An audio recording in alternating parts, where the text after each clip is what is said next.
Abi, apakah benar apabila mabuk baik dengan khamar ataupun jenis narkoba lainnya dapat menghalangi seseorang untuk diterimanya ibadah selama 44 hari?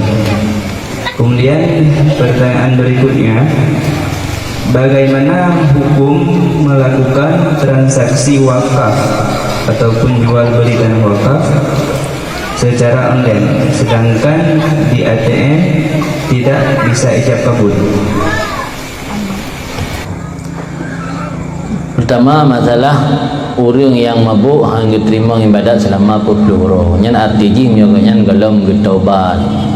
Mabuk kalau jadikan sebagai hobi, mabuknya ibadat-ibadat yang kalian lakukan, yang ancaman daripada Rasulullah dalam hadis tersebut bahawa hanakan diterima ibadat selama 40 hari. Adapun yang kali taubat yang tulus betul-betul karena Allah, yang insya-Allah hana termasuk dalam yang ancam tersebut. Artinya yang gejib arak uronyo kemudian menyesal ke taubat ke laki ampun ba Allahnya ibadat agaknya urang ke tengah sampai urang ke peluk, insya-Allah kita diterima.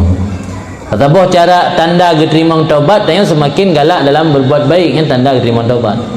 Ataupun tanda diterima taubat tanya makin bertambah galak dan semangat dalam berbuat kebaikan. Tinggal tidak orang lagi mabuk baik dengan khamar ataupun narkoba, tiba-tiba tinggal yang betul-betul taubat ke Allah, yang ibadah kan insya-Allah termasuk dalam orang yang diterima. Dan kemudian selanjutnya masalah wakaf. Memang transfer di ATM yang hana langsung inan na ijab dan kabul. Tapi transfer di ATM yang hanya merupakan itama lang kategori kitanya tawakili.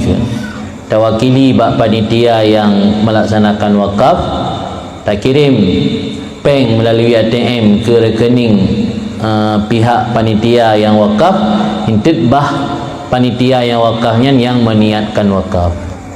Jadi solusi yang lebih aman, baiklah tak pegat cara untuk belau tanah, tak kirim maju peng ke panitia, tak pegat apa yang ni wakaf dia ke ponyo. Abang yang dah belau lem dua transaksi, nah pertama le transaksi belau, kedua transaksi wakaf di dua kali urusan. Tapi yang lebih simple, lebih gampang, padu masa kira harga tanah si meter, tak kirim peng padu merencana meter dan wakaf. Jangan wakaf dia lebih meter. Nya malah menyonit wakafnya dak kurang meninggal berkajit. Tapi nya wakaf hati nama orang meninggal, orang meninggal hana pernah wasit atau udip.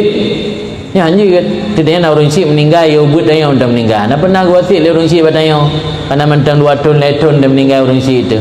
Hana pernah wasit kan yang batanya pergi wakaf tanah orang yang tiba-tiba dia kena kaya ingat kurang si behana pahala jariah yang sedekah jariah ada wakaf tu nya ada wakaf hati nan urang si itu karena hana pernah wasit nya cara hukum fikih hansa yang sah pusit tawakal tanah tak laki ba Allah pahala wakaf nunjuk kurang si yang sah kan solusi yang gampang yang pelai betul tengok pelai merupakan pahala wakaf ada pelai benanan wakaf pahala penting kan.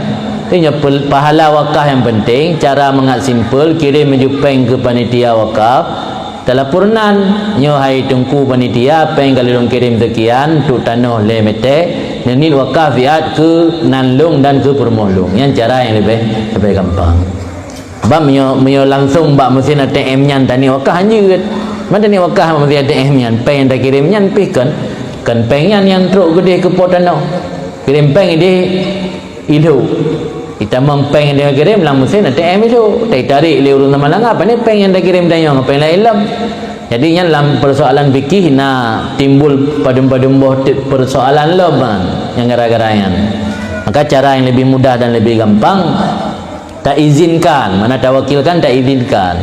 Tak izinkan bak penerima atau bak orang yang terima peng yang tak kirimnya untuk supaya leganya gelafatkan wakaf atau niatkan wakaf tanahnya nanti nama tanyo atau nama orang si tanyo yang kahanali. Yang solusi yang lebih gampang, lebih mudah.